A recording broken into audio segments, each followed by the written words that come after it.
I'm talking as a member of Pakistani public who's not part of the government. Well, you're talking as a responsible leader in Pakistan, a man who aspires to actually lead the country. Exactly. And now, how would I feel but I'm a Pakistani citizen, but my country has given 35,000 people dead in a war we had nothing to do with.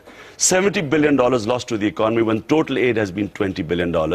How would I feel that my ally, who we are fighting for, does not trust us, instead comes and conduct the operation itself? How does it help? Should they not have told our government? If it's either it's an ally or it's not an ally. How does it help in terms of the future stability of Pakistan for you to tell the Americans that you want to see them completely out of your country in terms of intelligence cooperation, in terms of their anti-terror activities in Pakistan? You want to cut all ties, and you believe that will lead to greater stability, when the Americans are alleging right now that the ISI, the Pakistani intelligence agency, is actively helping the Haqqani network and other militants do their deeds inside Afghanistan? First of all, if this myth being spun that 4,000 or 5,000 Haqqani Taliban is the reason why the US is not succeeding in Afghanistan. 140,000 US soldiers in Afghanistan, greatest military machine in history, is not succeeding because of these 4,000 or 5,000 fighters that are supposed to be holed up in North Waziristan.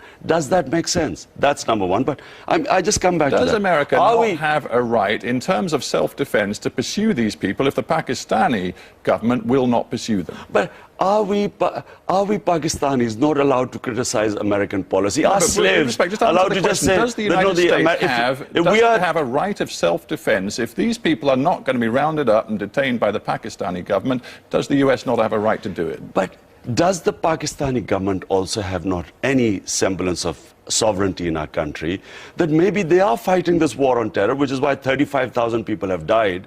Can they not fight it their own way? Now, their own way brings us back to the quote from David Cameron of last year. Consistently, the Pakistani has looked both ways, he said, on the issue of terrorism. God, if I was the Prime Minister of Pakistan, I would have immediately told them that, look, we will fight this war our own way. We don't want any interference. We don't want your money. We don't want your aid.